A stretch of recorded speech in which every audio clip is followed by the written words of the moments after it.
So here we are. We are here live once again in the APC studios. Yeah. And by APC studios, I mean Jeff Muir's office in the creative APC department. I'm here with my good friend, Jonathan Manifo. Shake your hand. How's it going, bro? I'm doing pretty good. Good. You look good. Lead pastor of the Village Church Plant out in Durham. Dad of two, husband of one, musician, songwriter, whole bunch of good stuff. So good to have you with us. And be able just to talk a little bit about what you've been up to in the last little bit. I've known you for a very long time, which is a privilege of mine. And mine. Hopefully, yes. Oh, I'm so good to hear about that. You were pastoring in Ajax for a number of years, and then and doing great things. Like there's nothing bad, just like enjoying ministry. And then at some point, something begins to change in you, and you begin to start having ideas and visions for something else, which leads into the Village church out in Brooklyn. Can you talk to me a little bit about that journey for you? Sure. Well, we were serving at a church in Ajax and had a wonderful, really good time. We're there for actually almost 8 years. So that was good. Loved the community, loved the people that I worked with a great leader for several of those years. And then things changed at the church. Just transition happens, which happens at every church. I was really happy to be part of a local church that had gone through a bit of stuff before I got there, and working alongside a great leader, we felt like it was getting healthier and becoming the kind of church that God would smile at, which basically means a church that people love each other and love people around them and love their neighbors.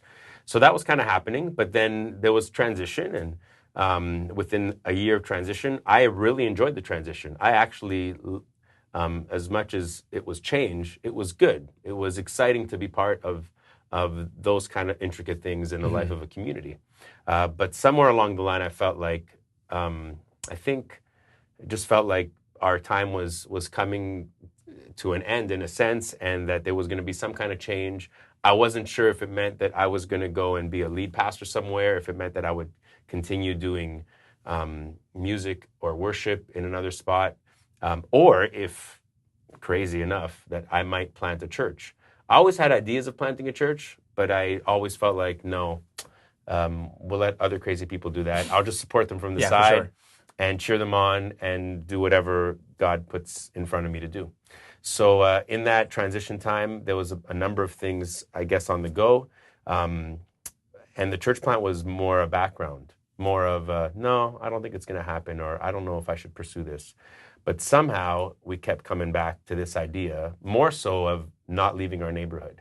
It wasn't like, oh, we need to plant a church. It was almost like every opportunity that was going to take us away from where we lived in Whitby didn't feel like we should move. And for a bunch of reasons. We love our neighbors. We love the community we live in. We're connected with the local schools and people and businesses or whatever it is. So we just felt like we needed to stay. And almost like God was telling us during this transition, the Great Commission is to go and make disciples. It was like he reversed it. You need to stay and do this. And that really sounded clear to us. So I didn't know exactly how that was all going to turn out, but we did feel good enough. I felt really confident enough to actually resign before I had a job. So we gave some notice and said by the end of the summer we'll be moving on. And that's always a little strange for both the people that you work with and for yourself, because you don't know if it's going to work out. You could fall on your face or whatnot. But during that transition, just things kind of came together. And it was neat to see how through friendships, through networks, and through new people that I was meeting, it felt like maybe we should be staying in Whitby and starting a fresh expression of the gospel. And that happened through friends like Dean Bursey, who lives in Brooklyn or serves in Brooklyn, and then a new network of churches that I started to connect with, which was the BIC. And so that kind of just all came together in a weird way. And I did say, God, if we're going to plant a church, then it has to be some kind of bigger or more of a network kind of feel. Yeah. And in that, like, so the church, which is what I love this, is that it's a hybrid. It's like a joint venture between two denominations, which doesn't happen. Right. It's a rarity. So like explain a little bit about how that came about and just like the almost like the mutual humility of two denominations, two fellowships to be able to work together. I was going to say they don't like being called They're denominations. so- fellowships. especially those two networking churches. Well, I served and gladly was part of the POC family and still feel like I'm part of the family, just maybe my last name's a little different. But I love the friendships that are there. But a few things happened. One was I started to meet some people in the BIC that were interested in planting a church in North Whitby. And then I met Dean Bursey in the last few years that wanted to replant a church out of his community. His church is a POC church, but he felt that there were enough POC churches in the area. That's not a negative. That's just a reality of ratio and demographics. And he felt like we need a different expression. And I was very open to being that person in the middle that bridged those two entities. And so Brooklyn Village being a POC church and the BIC being a different network of churches, both evangelical, just have a few different slants to them. We kind of came together. And so Brooklyn Village Church is our parent church, and the BIC is our partnering, covering network of churches. And they loved the fact that they can work together. And there's other partners too, but those would be the main two partners. Yeah. And then you have people from Brooklyn Village who are actually serving on your board and helping on your leadership team. Like, so what's that been like to have people from this environment then come and join you in your venture? It's been beautiful. Number one, because they're quality people, and two, because the leadership at BVC, Brooklyn Village Church, was releasing anyone that felt that they wanted to come and do this with us. So our core group was made up of some people from our parent church, some other people from the neighborhood, friends, all people from Durham that felt like, wow, we need to do this. God's kind of wanting us to do this. And the amazing thing is we really never, I don't think I've still had a conversation that says, would you come and do this? It's all been them saying, we really feel like we need to do this. And it's not because I didn't want to solicit I didn't, but it's because I kind of said, God, if you're going to do this, you're going to put it in people's hearts like you're putting it in ours. And one by one or family by family, people kind of came together and said, yeah, this is something we need to do. Yeah. So you and Janet, you pray about this, you go about doing this, and every church kind of has its own, you mentioned the word expression or reason for existing. I was reading a book, Deep and Wide by Andy Stanley, and he talks a little bit about how when they started North Point, they wanted to create a church for the non-churched, for the unchurched, because every other church around them was really for established believers. When you look at what the village represents or your hope for what the village represents, what does that sound like to you?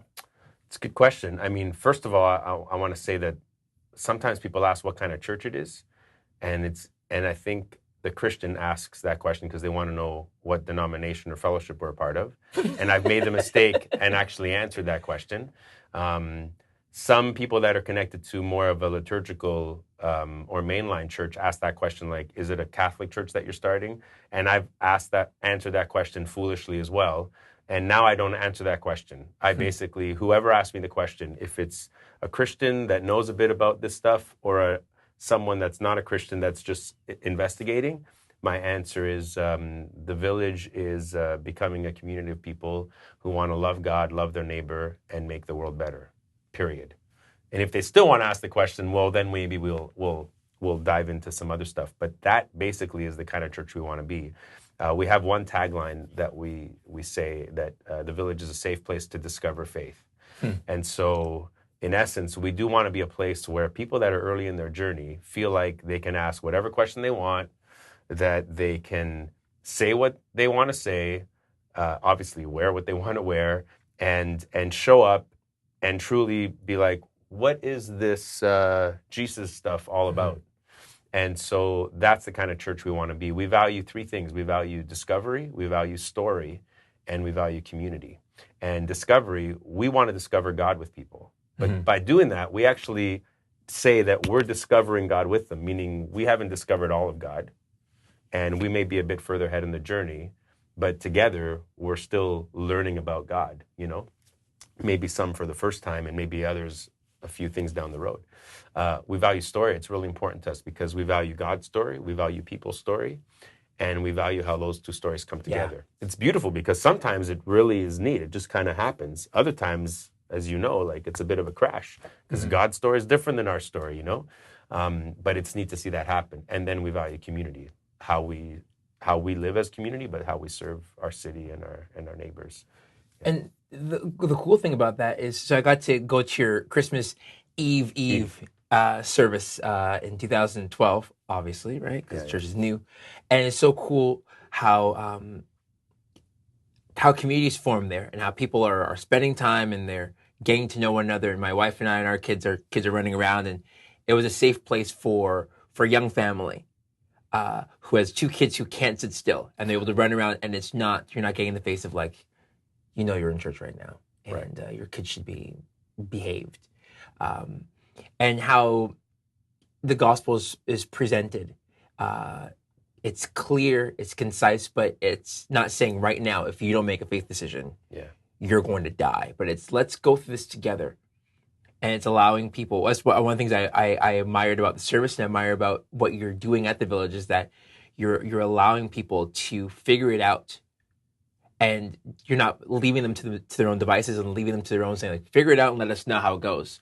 But you're walking alongside people. You're doing life with them and doing community that way. I just find that completely fascinating. Because more often than not, it's kind of, well, hey, here's a book. Here's this. And we'll see you on the other side. But make a decision today. And as opposed to journeying with them towards what we will call salvation, we say get saved, and then the journey begins. Right. So I love the fact that I don't know if you have anything to add to that, but I love that how you guys do that. It's just been to be able to watch that and to see the tweets and different things like that has been really cool. Well, it's fun because I believe that making a decision to follow Jesus is not a line that people cross. It's a space that people go through. And there might be a day when you look back and say that was a moment and that was a moment and that was a moment. But I think together it's a space. And we're a little foolish to think that I'm going to make someone make a decision. We know that God leads people towards that anyway. But the space part is cool because they're becoming followers of Jesus, slowly but surely. I'm becoming a follower of Jesus. I just think that I'm a little bit, hopefully, further ahead than I was a few years ago, but I have a long way to go. And if I have that attitude, then it helps the person that feels like they're early in the journey that they got a chance. You know, they don't have to make this quick decision. I think we've made people feel like it's a crisis, not because it's not important but it is important. It's an important decision, but I got to trust God that they're on a journey with him and we're on a journey together. And so there's been 6 or so people in my house the last few weeks. We're doing a very casual form of Alpha. I didn't know these people like 6 months ago, and we're sitting through talking about these great questions, and what we get most from people is they're really enjoying the journey and being part of community and how they're able to, at their own pace, figure out what it means to follow Jesus. And that's been really neat. Okay. So then, in light of that, you're meeting a whole spectrum of people that I would even venture to say that a lot of mainline denomination pastors aren't meeting anymore, because the more ingrained we get into our churches, the more we're spending time with people who are like us and less with people who are not like us, who don't believe what we believe or follow what we follow, for lack of better. You're getting to meet a whole group of people. You talk about story, and you're hearing a whole bunch of different stories and the colliding of God's story and their story. And you've been involved in your community a lot. You know, you had an event this past weekend, and you're always involved in the community. What's it been like to be in the community and then also combining the fact that you're hearing people's stories? It's really cool, actually. I love the fact that where we meet as a church community is blocks away from where I live, for me personally. And also, and even though some people live further away, they can have that same experience